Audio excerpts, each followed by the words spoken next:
দেখাই যা ঘটছে, আর ব্যাখ্যা করি কেন ঘটছে। সংবাদে বাস্তবতা, বিশ্লেষণে গভীরতা। মাসান টিভি, সাংবাদিকতার নতুন দিগন্ত সূচনায় মাসান টিভি, একটি স্বাধীন ও নিরপেক্ষ গণমাধ্যম। ভুরুঙ্গামারীতে উৎসবমুখর পরিবেশে মাকসুদা আজিজ বৃত্তি পরীক্ষা ২০২৫ অনুষ্ঠিত।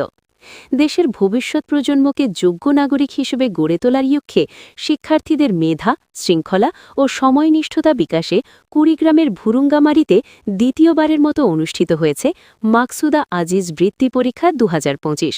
উৎসবমুখর পরিবেশে আয়োজিত এ পরীক্ষায় শিক্ষার্থী ও অভিভাবকদের মধ্যে ছিল ব্যাপক উৎসাহ উদ্দীপনা। শনিবার ১৮ ডিসেম্বর সকাল ১০টা থেকে দুপুর ১:৩০ পর্যন্ত দুটি গ্রুপে ভুরুঙ্গমারী সরকারি পাইলট উচ্চ বিদ্যালয়ে এই বৃত্তি পরীক্ষা অনুষ্ঠিত হয়। পরীক্ষা কেন্দ্রের সার্বক্ষণিক তদারকিতে ছিলেন আয়োজক কমিটির সদস্য ও স্বেচ্ছাসেবকরা। সুশৃঙ্খল পরিবেশে নির্ধারিত সময়সূচি অনুযায়ী পরীক্ষা সম্পন্ন হয়। পরীক্ষা কেন্দ্র পরিদর্শন করেন মুভমেন্ট ফর পাংচুয়ালিটির স্বপ্নদ্রষ্টা রোটারিয়ান অধ্যাপক ডাক্তার মেফতাউল ইসলাম মিলন সহ উপজেলা পর্যায়ের বিভিন্ন দপ্তরের কর্মকর্তা, শিক্ষা প্রতিষ্ঠানের প্রধান ও স্থানীয় গণমাধ্যম কর্মীরা। তারা আয়োজকদের এই উদ্যোগকে সময়োপযোগী ও প্রশংসনীয় বলে মন্তব্য করেন। উপজেলা মাধ্যমিক শিক্ষা অফিসার আয়োজকদের উদ্দেশ্যে বলেন, মাকসুদা আজিজ ফাউন্ডেশন বৃত্তি পরীক্ষার যে উদ্যোক্তারা, তারা অবশ্যই একটা ভালো উদ্যোগ হাতে নিয়েছেন। তাদেরকে অবশ্যই আমি ধন্যবাদ জানাই এবং আমি চাই যে এর থেকে আরো ভালো ভালো স্টুডেন্ট বেরিয়ে আসুক। এই উদ্যোগ যারা আরো অব্যাহত থাকে, সফলকাম ভাবে যেন আরো পরিচালনা করতে পারে, এর জন্য আমি দোয়া প্রার্থনা করছি। মাকসুদা আজিজ বৃত্তি পরীক্ষার আয়োজক রোটারিয়ান অধ্যাপক ডাক্তার মেফতাউল ইসলাম মিলন বলেন, আপনাদের সন্তানদের জন্য, আমাদের সন্তানদের জন্যই কিন্তু আমাদের সকলের এই জন্য এই প্রয়াসটা। আমরা সবাই দোয়া করব যেন আমাদের প্রত্যেকের সন্তানরা সঠিক মানুষ হয়। আমরা আমাদের পূর্বপুরুষদের জন্য দোয়া করবো তারা যেন তারা নিয়ে গেছেন ভালো রাখে, যারা বেঁচে আছে তাদেরকে যেন আল্লাহ সহি সালামতে রাখেন, হয়তো দান করেন। আমাদেরকে যেন সঠিক বুঝ দিয়ে বাকি দিনগুলো যেন ভালোভাবে রাখেন, আর সন্তানরা যেন প্রকৃত সন্তান হয়, প্রকৃত মানুষ হয়।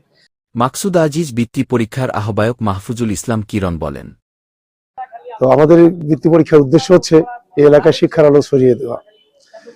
প্রকৃত শিক্ষার মাধ্যমে এই এলাকার অবহেলিত এবং প্রকৃত শিক্ষার্থীরা যেন ভালো মানুষ হতে পারে, প্রকৃত শিক্ষা শিক্ষিত হয়ে দেশ ও জাতিকে উজ্জ্বল করতে পারে, তারা যেন দেশপ্রেমিক হয়ে গড়ে উঠতে পারে, তাদের মধ্যে যেন ইতিবাচকতা থাকে এবং তারা পাঠ্যাভ্যাসের মাধ্যমে এই এলাকার উন্নয়নের মাধ্যমে দেশের এবং সমাজ গঠনে তারা ভূমিকা রাখতে পারে। মাকসুদা আজিজ বৃত্তি পরীক্ষার সদস্য সচিব মতিয়ার রহমান মুরাদ বলেন, আমাদের এই পরীক্ষায় আজকে প্রায় ১,০০০ শিক্ষার্থী ২ শিফটে অংশগ্রহণ করেছে। গতবারের তুলনায় প্রায় ৩০০ স্টুডেন্ট আমরা বেশি পেয়েছি এবার, গতবার ৭০০-র মতো ছিল। তো এই পরীক্ষায় যারা ক্লাস ভিত্তিক, প্রতি ক্লাসে যারা বিজয়ী হবে বা ভালো ফলাফল করবে, তাদের জন্য সর্বোচ্চ ৫০ জনকে আমরা মেধাবৃত্তি দিব এবং এইখানে অর্থ পুরস্কার থাকবে, ক্রেস্ট এবং সার্টিফিকেট থাকবে। উপজেলার ১০টি ইউনিয়নের মাধ্যমিক ও সম্মানের স্কুল ও মাদ্রাসার ৬ষ্ঠ থেকে ১০ম শ্রেণীর প্রায় ১,০০০ শিক্ষার্থী এ পরীক্ষায় অংশগ্রহণ করে। মেধা ও প্রাপ্ত ফলাফলের ভিত্তিতে ৫০ জন কৃতী শিক্ষার্থীকে নগদ অর্থ, ক্রেস্ট ও সনদ প্রদান করা হবে বলে আয়োজকরা জানিয়েছেন। পরীক্ষায় অংশ নেওয়া শিক্ষার্থীরা জানায়, প্রতিযোগিতামূলক এমন পরীক্ষায় অংশ নিতে পেরে তারা আনন্দিত এবং ভালো ফলাফলের ব্যাপারে আশাবাদী। একই সঙ্গে অভিভাবকরাও এ উদ্যোগকে স্বাগত জানিয়ে বলেন, এ ধরনের আয়োজন শিক্ষার্থীদের পড়াশোনার প্রতি আগ্রহ বাড়ায় এবং মেধা বিকাশে গুরুত্বপূর্ণ ভূমিকা রাখে। মাসান টিভি, ভুরুঙ্গামারী, কুড়িগ্রাম।